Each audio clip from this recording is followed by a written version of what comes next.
Today is a hotter day. It's between 85 and 90, so we're going to charge to 50 psi. We won't pressurize the can, we'll just have the gauge plugged in, and when the compressor engages, this will read the current pressure. If we do need to add coolant, when the compressor cycles on, we can depress the trigger and watch the gauge pressure come up. Once it's up, it release while the compressor is still on, take a reading to see what the actual pressure is. And we'll keep doing that only when the compressor's on until we're in the green.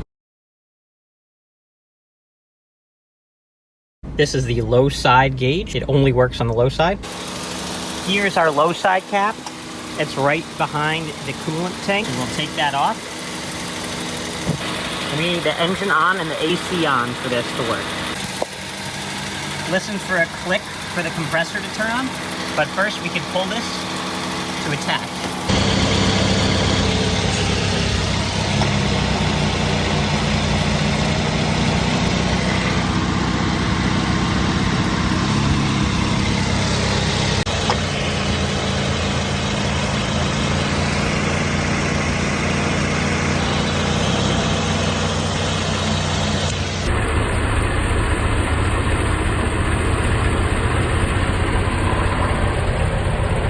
If you found this video helpful, please like it and subscribe. Thanks, have a great day.